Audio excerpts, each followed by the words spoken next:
मित्रांनो, मराठी भाषेमध्ये न बाणाचा आणि न नळाचा यांचा वापर केव्हा करायचा यामध्ये बऱ्याच वेळा आपला सर्वांचा गोंधळ होतो.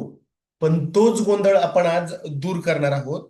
बघा, न बाणाचा या अक्षराचा वापर केव्हा करायचा?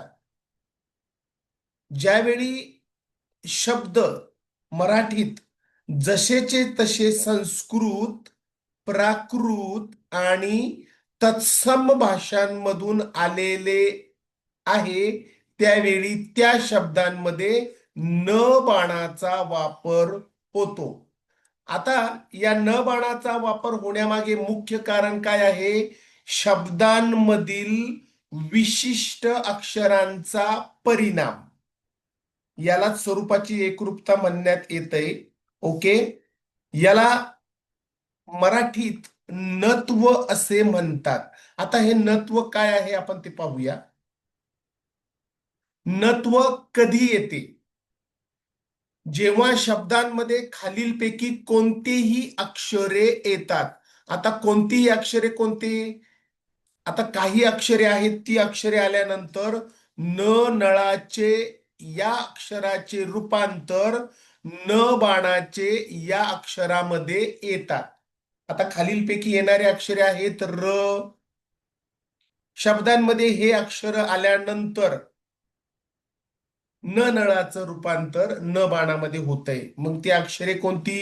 रू, श, श क्षत्रियचा क्ष, श षटकोणाचा क्ष. बघा, ही जी अक्षर आपल्याला दिसताय, या अक्षरानंतर लगेच किंवा मध्ये काही ठराविक अक्षरे किंवा स्वर क वर्ग, प वर्ग किंवा य व अ अनुस्वार असल्यास न चा न होतोय. आता याची काही उदाहरणं आपण पुढे पाहूया. र दिसतोय सगळ्यांना, मूळ अक्षर आहे र. याची काही उदाहरणं आहेत बघा. करण, यामध्ये र आलाय बघा. हा र आल्यामुळे हा जो कर्ण मधला र आल्यामुळे तेथे न बाणाचा झालाय. अरण्य, र आल्यामुळे अरण्य.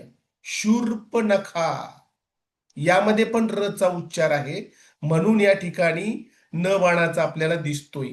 र नंतर न चा न झालेला आपल्याला या ठिकाणी दिसत आहे.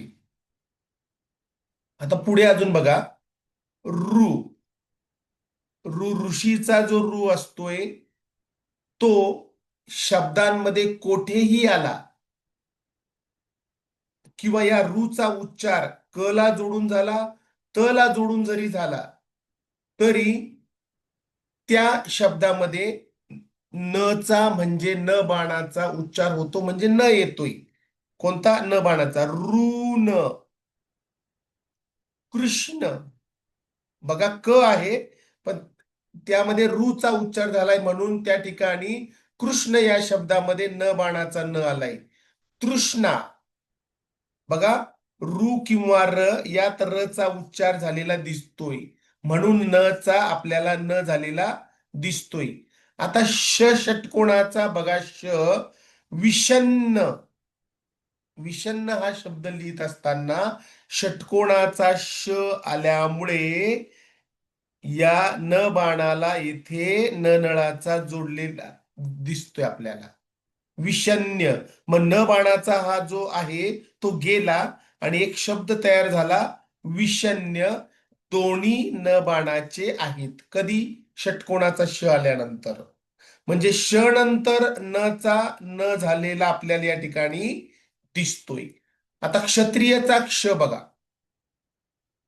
क्षत्रियचा क्ष, क्षण, भक्षण. बघा, आता यामध्ये क आणि क्ष चा उच्चार आहे क्ष मध्ये,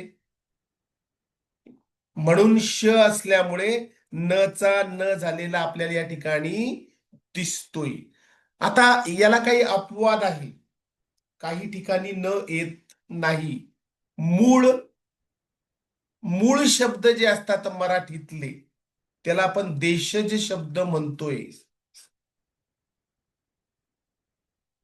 जसं फारसी, अरबी, इंग्रजी आणि मूळ मराठी भाषेमधून आलेल्या शब्दांमध्ये न चा उच्चार किंवा न न न बाणाचा वापर होत नाही.